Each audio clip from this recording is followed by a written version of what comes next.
안녕하세요. 매주 금요일에 만나는 이창훈의 포피 초대석 시각장애 앵커 이창훈입니다.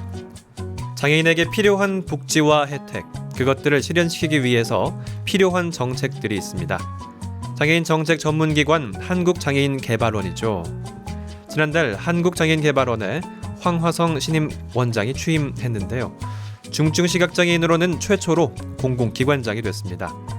오늘 포피 초대석에서는 황화성 신임 원장 모셔서 한국장애인개발원의 현재와 앞으로의 운영 계획에 대해서 자세하게 이야기 나눠보겠습니다. 10월 2일 금요일 포피 초대석 지금부터 시작합니다.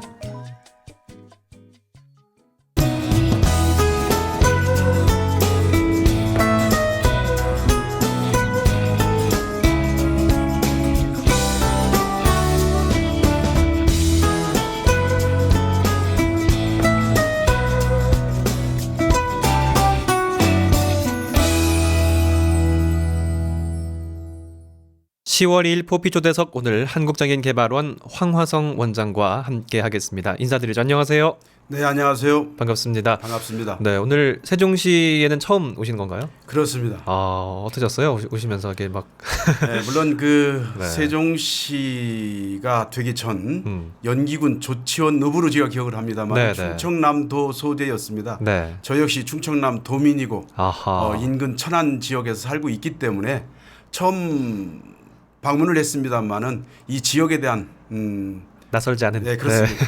그런 느낌이 있군요. 알겠습니다. 참 이제 취임하신 지가 오늘로 한 달 좀 넘으셨나요? 그렇습니다. 네, 한 달 이틀이 되는 날이네요. 네. 어떻게 보내셨어요? 한 달 정도를? 네, 한 달 동안 처음에 9월 1일자 취임을 해서 네. 우리 장애인 개발은 가족들과 인사를 하고요. 네네. 또 우리 이창훈 아나운서 잘 아시겠지만 우리 기관이 속해 있는 건물이 이름센터 아니겠습니까? 그렇죠. 그 이름센터 내에는 장애인 유형별 단체들이 함께하고 있습니다. 네. 그 기관을 방문했고요.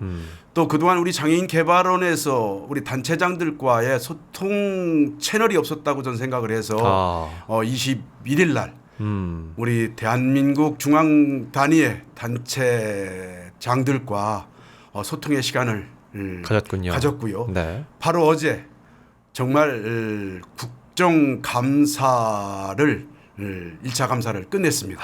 사실 9월부터는 이 중앙기관들, 정부기관들은 국정감사 기간이라서 원장이 취임하시면 이 부분도 많이 신경이 쓰이셨을 것 같은데요. 그렇습니다. 네.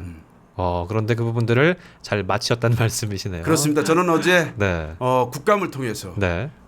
보건복지위원회 의원님들께서 주신 말씀을 들으면서 네. 저는 참 행복했습니다. 그래요? 예, 제가 중도의 장애를 가졌습니다. 네. 84년도에 장애를 가지고 장애 현장에서 단체장으로서 또는 활동가로서 활동을 하면서 그 누구도 장애인 정책 관련해서 지적을 해주시거나 또는 걱정의 말씀을 주시거나 정책적 대안을 주시는 말씀을 별로 듣지 못했습니다만 네.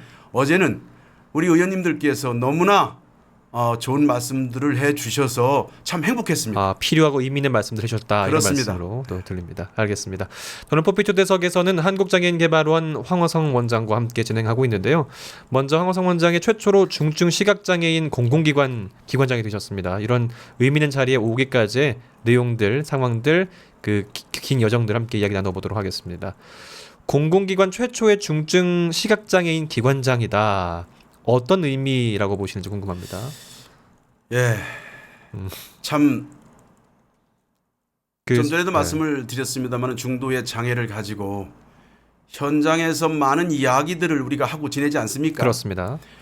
그동안 우리 대한민국의 장애인 정책이라 하면은 우리 이창훈 아나운서 잘 아시다시피 경증 중심이었습니다. 그렇죠. 저는 이번에 우리 보건복지부가 중증 시각장애를 가지고 있는 저를 기관장으로 임명을 했다는 것은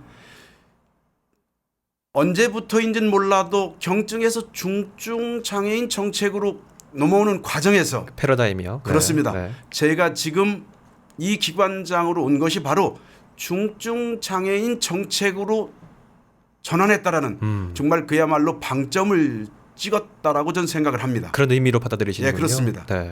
그래서 그런 의미에 맞게 중증 장애인들의 어떤 삶의 문제들을 함께 논의하고 해결하겠다. 이런 포부로 들리네요. 예, 그렇습니다. 네, 알겠습니다. 자, 중도 시각장애인이 되셨다고 들었습니다. 아까 잠깐 말씀하셨는데 1984년에 실명하셨다고요? 네, 그렇습니다. 어떤 상황에서 실명하신 건가요? 제가 1984년 1월 2일로 기억을 합니다. 와, 정확 거의 예, 뭐 그렇습니다. 날짜까지 그날 기억하시네요. 눈이 참 많이 왔습니다. 네. 또 1월 2일이면은 1월 1일 신정 바로 다음 날 아니겠습니까? 제가 제 고향인 당진시 합덕이라는 곳에서 택시 운전을 했었습니다. 네. 오후쯤으로 생각이 나는데요. 제가 그 지역에서 손님들을 모시고 어느 지역으로 이동을 하다가 졸음 운전과 그 눈길에 미끄러지면서 교통사고로 양안을 실명을 했습니다. 그 중도의 장애가 생긴다는 것은 개인적으로나 여러 가지 면에서만 청천벽력 같은 느낌일 수 있거든요. 어떻게 네, 받아들이셨어요? 저는 처음에 바로 이제 교통사고가 야기 되고 네. 아마 충남대병원으로 후속이 됐다. 충남대병원에서 아마 실명이라고 이야기를 하니까 네. 아마 제 어머니께서 우리 애들엄마의 이야기를 듣고 서울로 후송이 됐던 것 같습니다. 병원 생활하는 동안 저는 실명이라는 것을 생각을 해보지 못했습니다. 전혀요. 예, 그렇습니다. 그러나 어느 날 그 담당 의사님으로부터 실명 판정을 받았을 때는 네. 저는 아무런 생각이 없었습니다. 멍해지셨군요. 그렇습니다. 네. 정말 공황 상태였다라고 봐야 되지 않겠습니까? 네, 그렇죠. 그렇게 받아들이면서 저는 서울대병원으로 옮겨가지고 12번의 수술을 거쳐서 한 10여 개월 동안 병원 생활을 하고 퇴원을 해서 네.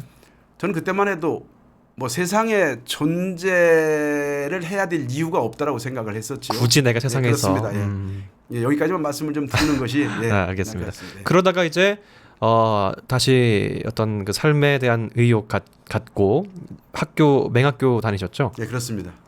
맹학교 다니셨고 네.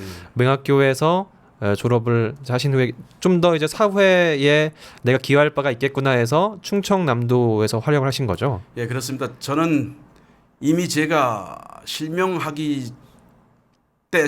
때 4살짜리 큰아이가 있었고요. 네. 제가 교통사고가 이야기된 3일 후에 네. 우리 둘째인 딸 아이가 태어났습니다.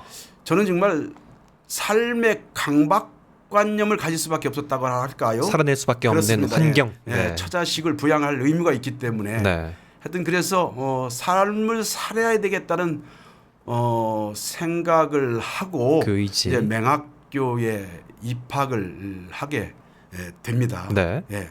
그리고 이제 졸업을 하고 안마사 자격을 득해서 제가 이제 고향인 당진으로 침수업에 이제 종사하기 위해서 내려갔습니다. 그 생업을 이어 나가셔야 되기 때문에. 그렇습니다. 네.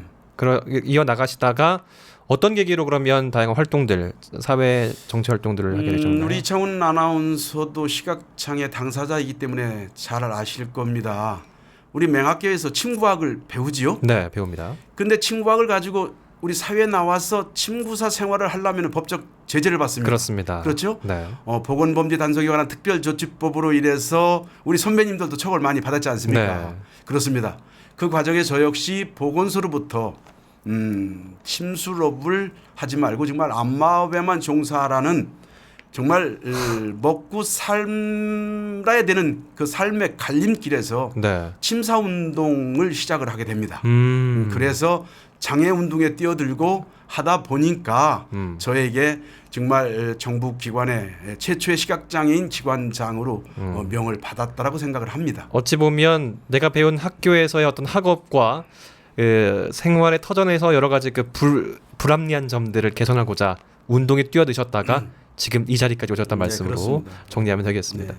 자, 그러면요, 이 자리까지 특별히 이제 그 원장으로 취임하는 과정 어떻게 해서 이번에 이 한국장애인개발원으로 오셨는지 궁금합니다. 그렇습니다.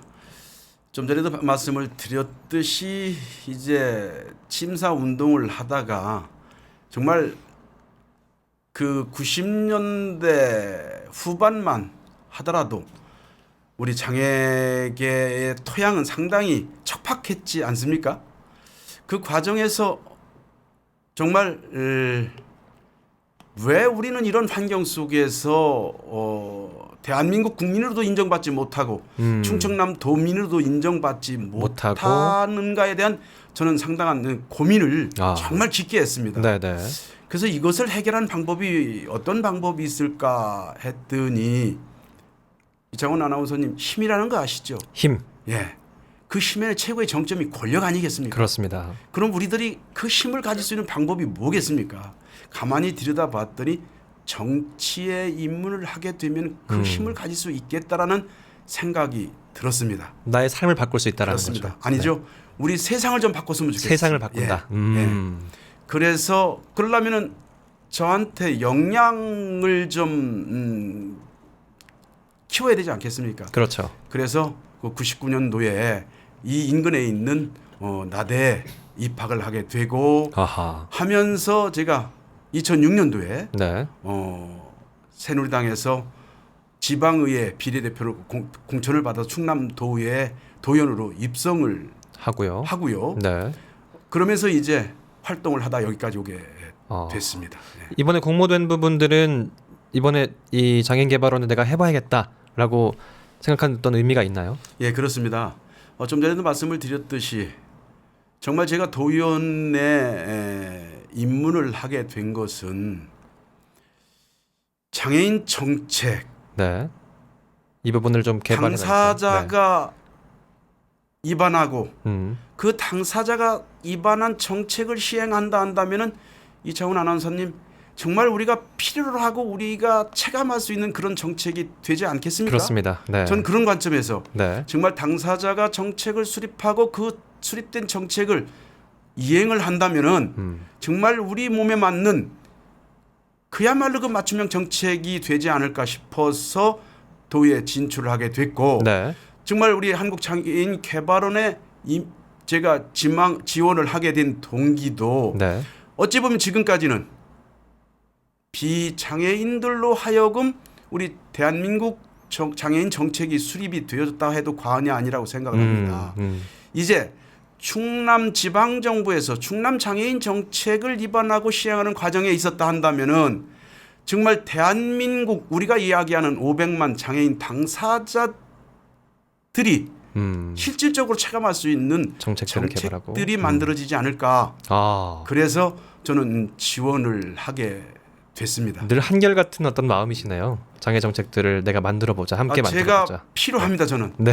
또 제가 오늘 이 순간 여기까지 오면서도 네. 저는 저 혼자서 올 수 있었던 것이 아니기 때문에 네. 늘 삶의 그 현장에 고통을 받고 있기 때문에 그렇습니다. 그러면요.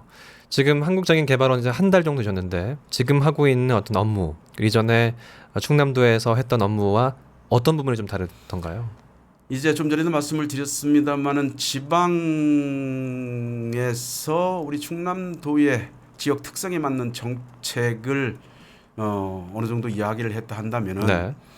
이제 대한민국 17개 광역시도 아니겠습니까? 그렇습니다. 각 지역마다 특성이 다르지요. 다르죠. 예, 네. 그렇습니다. 그러면은 17개 광역시도 그 지역의 특성에 맞도록 정책을 발굴해야 되지 않겠습니까? 네. 참 폭이 넓고 굉장히 넓죠. 그 지역에 다양한 생각들이 있지 않겠습니까? 네. 예. 그러면은 그 현장의 목소리를 들으려면 저는 그 현장 속으로 뛰어들어야 된다고 생각을 합니다. 네. 그런 부분이 좀 다르지 않을까 생각을 합니다. 네, 알겠습니다. 오늘 포피 초대석 오늘 함께하는 분들은 한국장애인개발원 황화성 원장입니다. 잠시 후에 뵙겠습니다.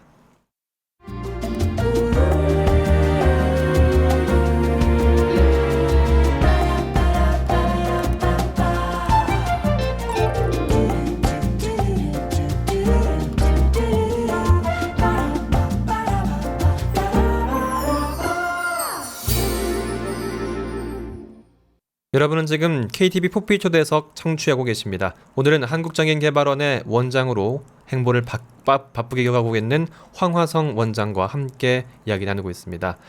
본격적으로 장애인 정책 전문 기관 한국장애인 개발원에 대해서 얘기를 한번 좀 들어보도록 하겠습니다. 장애인 정책 전문 기관이라고 제가 앞에 짧게 소개를 드렸습니다만 이 한국장애인 개발원이 어떤 일들을 주로 하고 있는지를 정확히 좀 모르는 분들이 있어서 청취자분들에게 좀 이해를 어떻게 하면 될 것인지 말씀해 주시면 좋을 것 같습니다. 예, 그렇습니다. 한국장애인 개발원. 아마 우리 장애인 당사자분들도 장애인 개발원이라는 명칭도 잘 모르실 것이고 네. 더더욱 한국장애인 개발원의 역할, 기능을 잘 모르실 것이라고 네. 좀 이해를 합니다. 네. 우리 개발원은 잘 아시는 것처럼 1989년도에 설립이 됐습니다. 네. 최초에는 우리 장애 당사자들은 잘 아시겠습니다만은 88년 서울 장애인 올림픽 대회 후속 기관인 그 장애인 복지 체육회로 탄생이 되어 있었습니다. 네. 그러다가 2008년도에 장애인 복지법이 개정됨에 따라서 기관 명칭이 한국장애인 개발원으로 변경이 되어 있더라고요. 그렇군요. 예. 네네. 아마 우리 장애인 개발원의 설립 근거는 장애인 복지법 29조에 의해서 설립이 되어져 있고요.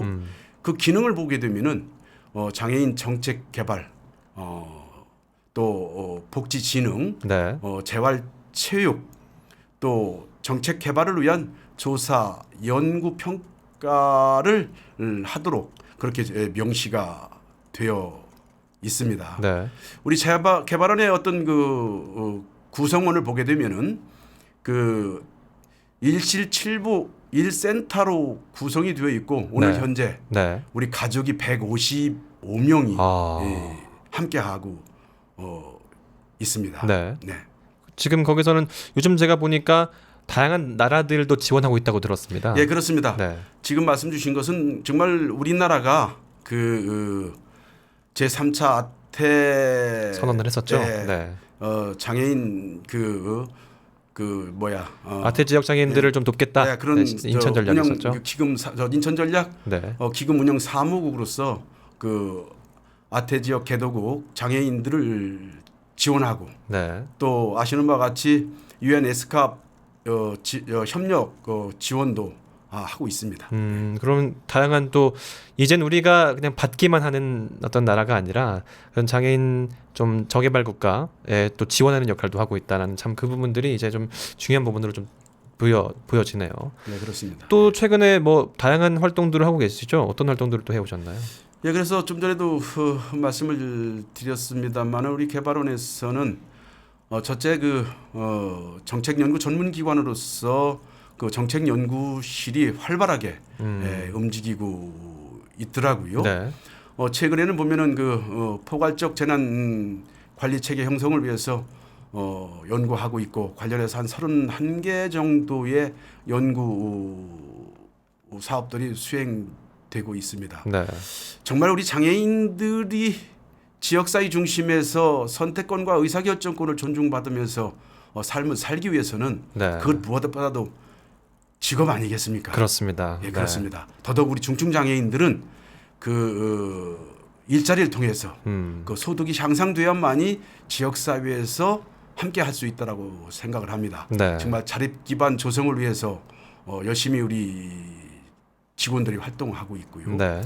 또 뿐만 아니라 좀 전에도 말씀을 드렸습니다만 서울에서 제가 여기까지 혼자 오기까지에는 우리 사회 구조적 환경이 너무 열악하지 않겠습니까? 그렇습니다. 네. 그러려면은 이동권 및 접근권이 상당히 향상돼야 됩니다. 맞습니다. 편의시설이지요. 그렇죠. 그래서 장애인, 노인, 임산부 등의 어떤 편의시설 설치 기준을 평가하는 BF 인증 사업 등도 그러니까 장애물 없는 생활 환경 인증제 말씀하시는 그렇습니다. 거죠. 네, 그 활동도 하고 계시고 제가 요즘에 좀 보고 있는 부분들은 꿈앤 카페라는 것도 좀 많이 개설돼 있더라고요. 네, 그렇습니다. 바로 그게 우리 중증장애인들이 자립 기반 조성, 중증장애인 일자리 개발이지요. 네. 얼마 얼마 전에 세종시의 청사에 네. 꿈앤 카페 개소식에도 지금 다녀간 적이 있습니다만은 그런 일자리를 통해서 우리 중증 장애인들이 정말 자기 개성과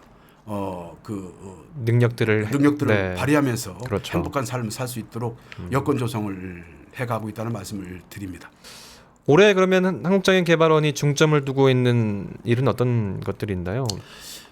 제가 취임을 하면서 생각하는 것은 정말 정책 연구에 네. 주목적을 두고 BF 인증제도 활성화 시켜야 되겠다라는 네. 생각을 하고 있습니다. 네. 그러나 더더욱 중요한 것은 11월 21일이면은 발달장애인 권리보장 및 지원에 관한 법률이 네. 발의가 됩니다. 그렇죠. 여기에는 발달장애인들을 맞춤형 서비스를 전달하기 위한 그 모의 적용 사업이 수행이 돼야 되거든요. 그렇죠. 발달장애인 지역 센터가 설립이 돼야 됩니다. 현재 광주광역시와 대구광역시의 시범 사업으로 적용이 되고 있습니다. 이 사업 중점적으로 활성화시키고 17개 광역시도로 확대해 가야 됩니다. 발달장애인은 참 요즘에 발달장애인 지원에 관한 법률이 작년에 또 우리나라에 또 제정되면서 이제 올해 11월이면 이제 시행되는 부분인 거잖아요. 그렇습니다. 네, 이 부분에 대한 관심 또 이런 부분에 대한 관심과 또 더불어서 함께하고 또 준비하고도 참 많겠네요. 이 부분. 그렇습니다. 왜냐하면은 바로 예산이 수반이 돼야 됩니다만 그렇죠. 네. 올해 정부 예산이 전혀 없습니다. 그 광주광역시나 대구광역시의 시범 사업을 하는 것도 아마 보건복지부에서 어찌어찌해서 만든 2억을 가지고 광주광역시와 대구광역시에 시범 사업들이 좀 내려보내서 지방에 매칭 펀드를 해서 시범 사업을 하고 있지 않나 그렇게 생각을 합니다. 자, 그렇다면요. 이 한국장애인개발원이 하는 일들 가운데서 장애 당사자들이 좀 적극적으로 함께 참여할 수 있는 일들, 의견 제시하는 부분들이 있습니까? 네. 의견을 주실 다양한 그 채널이 있습니다. 네. 우리 홈페이지에도 정말 참여를 해서 말씀을 주시면 우리 직원들이 담당 부서에서 답글을 올리고 있고요. 네. 또 우편으로도 참여할 수 있고 전화로도 언제든지 가능합니다. 또 저에게는 제 개인의 메일이 명함에 명시가 돼 있어서 메일로도 주실 수 있고 네. 또 저희 기관에 언제든지 방문해서 저에게 말씀을 주셔도 됩니다. 원장실 오픈하셨습니까? 그렇습니다. 열려 있습니다. 많은 분들이 또 함께 5층이죠? 예, 그렇습니다. 네, 이룸센터 5층에 가시면 되겠습니다. 네.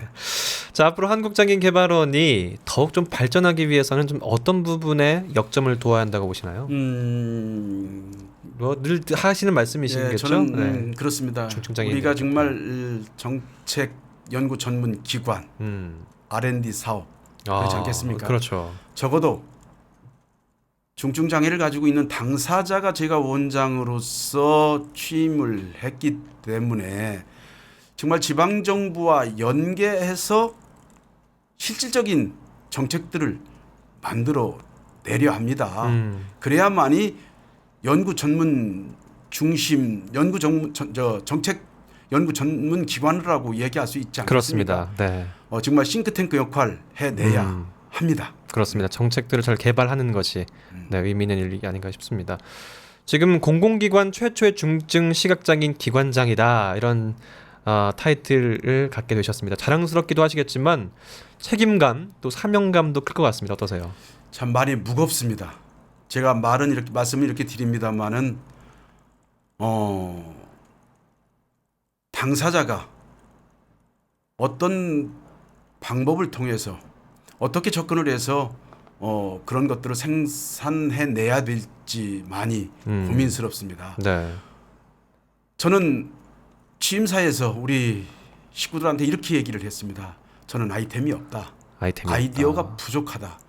그러나 여러분들은 정책 연구 전문 기관으로서 집단 지성이 있지 않겠느냐. 저는 여러분들이 주시는 그 집단 지성을 활용을 하겠다.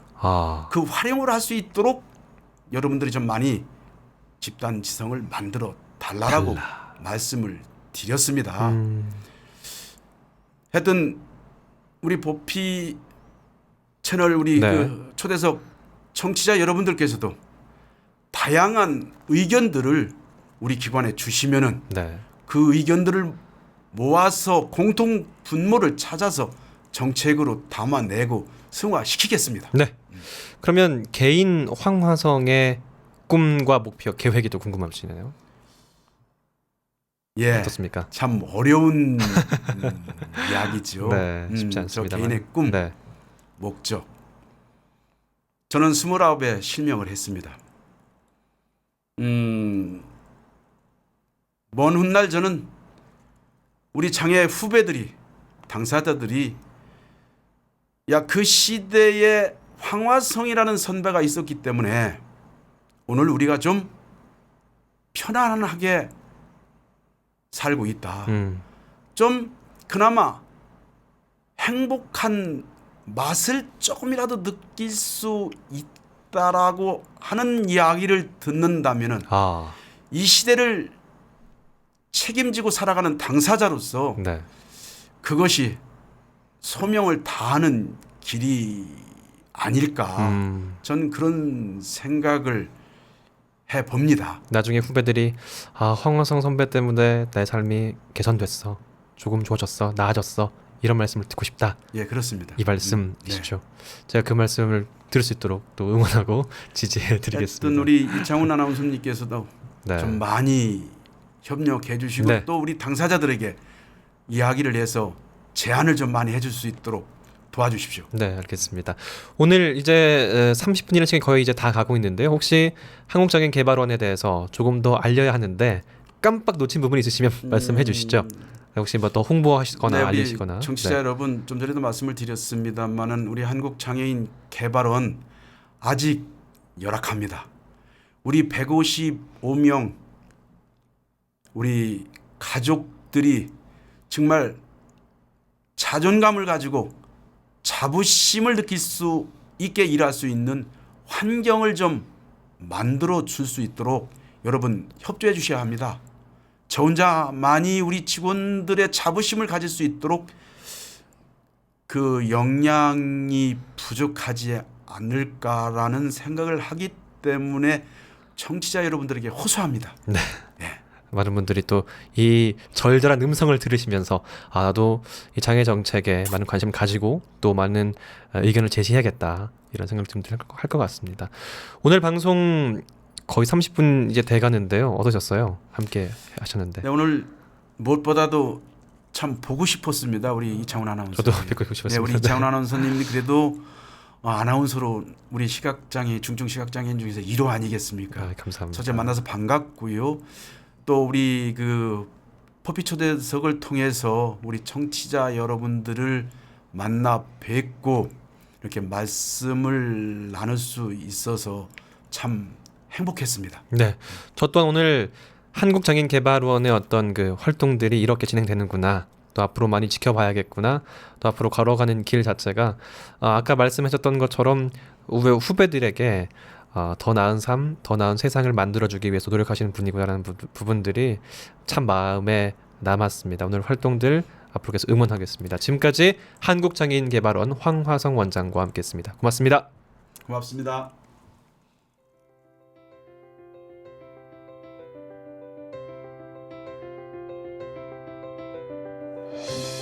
포피 초대석 53회는 여기서 마치겠습니다. 저는 다음 주 금요일 오후 1시에 찾아뵙겠습니다. 고맙습니다.